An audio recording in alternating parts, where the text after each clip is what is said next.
Video disclaimer: This video is only for entertainment purpose, so please don't take seriously. Hello guys, मेरा नाम है मानव और आपका स्वागत है आपके अपने चैनल आरसी मैशअप में। गाइज, आज के इस वीडियो में हम देखने वाले हैं एक कमाल के मैशअप रिएक्शन को। अगर आपको ये मैशअप रिएक्शन की वीडियो पसंद आएगी तो वीडियो को लाइक और शेयर जरूर कर दीजिएगा और चैनल पे नए हैं तो चैनल को सब्सक्राइब जरूर कर लीजिएगा। Thank you. तो गाइज, आगे की बात हम वीडियो खत्म होने के बाद करते हैं, तो चलिए इस कमाल के मैशअप रिएक्शन की वीडियो की शुरुआत करते हैं। Hope you will enjoy. अगर चाइना जैसे डेमोक्रेटिक ना हो तो गवर्नमेंट भैया ज्यादा इन्वेस्ट कर सकती है, भैया डिफेंस में, सब में, R&D में करेगी।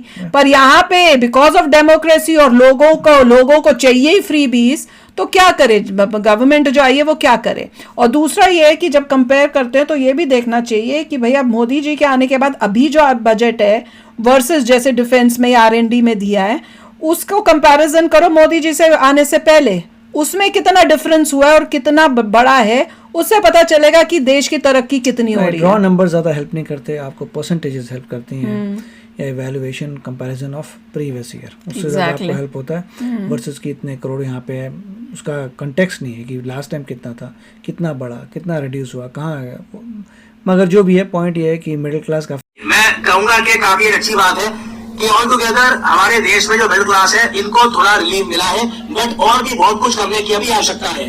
तो बजट के बाकी अगर एस्पेक्ट्स को अगर हम देखें तो बहुत सारे जो हमारे खर्चे हैं उनमें से बहुत ही इंपॉर्टेंट खर्चा हर साल होता है डिफेंस का। नाउ डिफेंस का एक्सपेंडिचर अगर हम यहाँ पर देखें तो ये 8% गया है, इधर आप देख पाओगे टोटल खर्चे का 8% यहाँ पे खर्चा है डिफेंस पे। और हमारा जो डिफेंस बजट इस बार है, जो एलोकेट किया है पैसा गवर्नमेंट ने डिफेंस के लिए, ये 6,81,000 करोड़ रुपीज है। पिछली बार के कंपैरिजन में एक 9% का आपको इंक्रीज दिखेगा। हालांकि अभी भी ये $100 बिलियन के आसपास नहीं है। $100 बिलियन का डिफेंस बजट करने के लिए इस आंकड़े को ना हमको 8,60,000 करोड़ के आसपास का जो अमाउंट है वो यहाँ पे लाना होगा, क्योंकि अभी मैं आपको बता दूं ये जो अमाउंट है दूर से लग रहा होगा कि 6,81,000 करोड़ रुपीस बहुत बड़ा अमाउंट है। इसमें देखो मैं आपको बताऊं अगर तो रेवेन्यू एक्सपेंडिचर ही ऑलमोस्ट 5 लाख करोड़ के आसपास जाता है। मतलब कि जो आपकी सैलरीज है, आपको पेंशन में पैसा पे करना है, जो कैपिटल एक्सपेंडिचर है ये 2 लाख करोड़ से भी कम का है। मतलब कि ये इस पैसे का आप डिफेंस हार्डवेयर परचेज करोगे, आप फाइटर जेट जो आपको लेने हैं, सबमरीज लेनी है, या कुछ भी आपको परचेज करना है, बाहर के देशों से कुछ टेक्नोलॉजी लेनी है, वो इस सब से यहाँ पर होगा। तो अगर देखिए डिफेंस बजट ऑब्वियसली सरकार के पास इतना रूम है नहीं कि सरकार डिफेंस बजट कहां से इंक्रीज करे, क्योंकि सरकार को देखिए फिस्कल डेफिसिट का भी ध्यान रखना होगा। फिस्कल डेफिसिट यहाँ पे आप देख पाओगे भी के लिए सरकार ने बोला है कि हम 4.4% के आसपास रखेंगे। ये बहुत ही इंपॉर्टेंट फिगर है। फिस्कल डेफिसिट आपका होता है जितना आप खर्च कर रहे हो, जो आपका रेवेन्यू है और जो आपका एक्सपेंडिचर है, उसके बीच में परसेंटेज डिफरेंस क्या है। पिछले साल भारत का फिस्कल डेफिसिट बहुत ज्यादा था, 4.9%। सरकार ने थोड़े बहुत खर्चे कम करके और जगह से पैसे इसको 4.4%। फिस्कल डेफिसिट जितना कम होगा ना, इन्वेस्टर हमारे देश की तरफ उतने आकर्षण से देखेंगे, क्योंकि लॉन्ग टर्म मेरा इंडिया दिखेगा बहुत ही स्ट्रॉन्ग। फिस्कल डेफिसिट जिस दिन उड़ गया, मैं नहीं सोचता हूँ कभी भारत में मान लो ऐसी सरकार आ गई कि बांट दो, जो लोगों को चाहिए बांट दो, ठीक है, बस फ्री में सब कुछ जो देना है फ्री, इलेक्ट्रिसिटी फ्री, सब कुछ फ्री। फिस्कल डेफिसिट जाएगा सीधा आराम से 12-13% के आसपास, उससे भी ऊपर।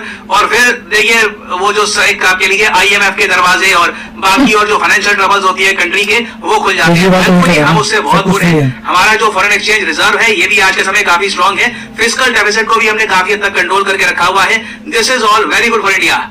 अब बाकी जगह सरकार ने कहां पे खर्चा किया है ये भी जान लो। देखो सरकार ने जो टैक्स में रिलीफ दिया है ना, उससे सरकार को जो 1 लाख करोड़ का सेटबैक लगा है।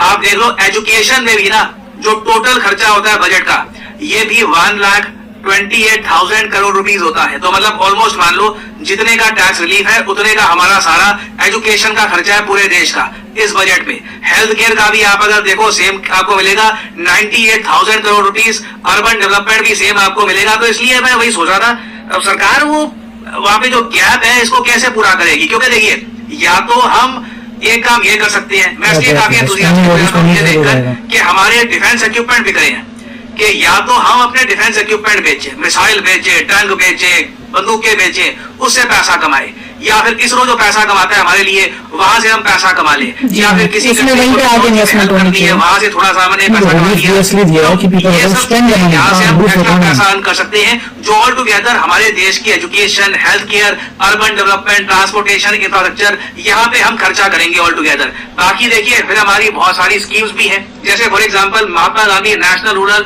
एम्प्लॉयमेंट गारंटी वाली जो स्कीम है उसमें अभी भी 86,000 करोड़ रुपीस का खर्चा होता है। पीएम आवास योजना ग्रामीण अर्बन दोनों को आप अगर देखो तो 74,000 करोड़ रुपीस का खर्चा होता है। फिर कई और स्कीम्स है, सागर माला स्कीम्स है, हमारी स्किल डेवलपमेंट स्कीम्स है, आयुष्मान भारत में आप अगर देख लीजिए तो ऑलमोस्ट 10,000 करोड़ रुपीस का खर्चा हो रहा है। और वैसे आप अगर बात करो मंत्रालयों की कि किस मंत्रालय को कितना ज्यादा पैसा एलोकेट होता है, सबसे ज्यादा एलोकेट किया जाता है मिनिस्ट्री ऑफ फाइनेंस को, उसके बाद आती है मिनिस्ट्री ऑफ डिफेंस, फिर ministry of consumer affairs, food public distribution, इनको 2,15,000 करोड़ रुपए मिलता है। यही मिनिस्ट्रीज को जो पैसा मिलता है वही फिर स्कीम्स में जाता है, ठीक है, ऐसा मत समझना कि ये एक अलग से नया खर्चा हो गया। फिर मिनिस्ट्री ऑफ रेलवेज को आप अगर देख लीजिए 2,55,000 करोड़ का यहाँ पे जो है डिपार्टमेंट ऑफ स्पेस अच्छी बात है, इस बार इसरो को एक्स्ट्रा पैसा दिया गया है, 13,416 करोड़ रुपए एलोकेट किया गया है इस बार डिपार्टमेंट ऑफ स्पेस को, ये सारा पैसा मिलेगा इसरो को। हालांकि मुझको एक बात यहाँ पर बोलनी पड़ेगी, रिसर्च एंड डेवलपमेंट में ना अभी भी चाइना से हम बहुत पीछे है। एक दिल तोड़ने वाला स्टैटिस्टिक दिखाई देता हूँ, ये अगर आप देख पाओगे ये है रिसर्च एंड डेवलपमेंट का budget almost $500 billion.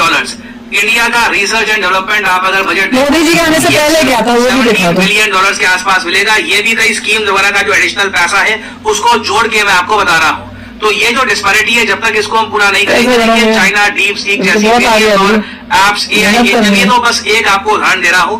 Basically China innovation में आगे रहेगा, आप इनोवेशन में आगे रहते हो तो आप ऐसी चीजें बना पाते हो जो दुनिया चाहती है, आप दुनिया को बेच पाते हो वो चीजें। इसलिए भारत में ना आज भी मुझे बहुत दुख लगता है देखकर, हम लोग आज भी ना फिस्कल डेफिसिट को मेंटेन कर रहे हैं, जबकि चाइना में आप अगर देखो तो उनके यहाँ ट्रेड सरप्लस इतना ज्यादा है कि फिस्कल डेफिसिट वगैरह वो आराम से मेंटेन कर पाते हैं, और इसलिए वो बजट पे रिसर्च एंड डेवलपमेंट में इतना कुछ खर्च पा रहे हैं। आप रिसर्च एंड डेवलपमेंट में खर्चोगे, आपके देश में अत्याधुनिक एडवांस्ड प्रोडक्ट्स निकलेंगे जिनको आप बेच सकते हो। अगर चाइना जैसे डेमोक्रेटिक ना हो तो गवर्नमेंट भैया ज्यादा इन्वेस्ट कर सकती है, भैया डिफेंस में सब में R&D में करेगी, पर यहाँ पे बिकॉज ऑफ डेमोक्रेसी और लोगों को चाहिए ही फ्री बीस, तो क्या करे गवर्नमेंट जो आई है वो क्या करे।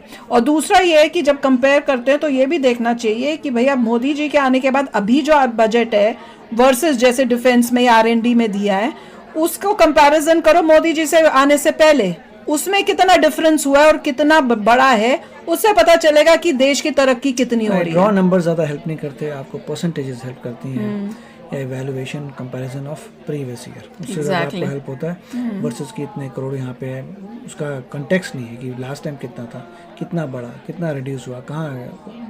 मगर जो भी है पॉइंट ये है कि मिडिल क्लास काफी खुश है, that is a great thing. और जैसे बता रहे थे ना, बात डिस्कस हो रहा था कि भैया इनको दे दिया तो वो जो नुकसान हो रहा है गवर्नमेंट को कैसे भुगतान करेगी या उसका कैसे करेंगे, तो वही जैसे ये बता रहे थे कि जितना उनको पैसा मिल रहा है वो गाइज आपको यह मैसअप रिएक्शन का वीडियो कैसा लगा, अपने थॉट को नीचे वीडियो के कमेंट में जरूर बताइएगा। वीडियो पसंद आई हो तो वीडियो को लाइक जरूर कर दीजिएगा, चैनल पे नए हैं तो चैनल को सब्सक्राइब जरूर कर लीजिएगा।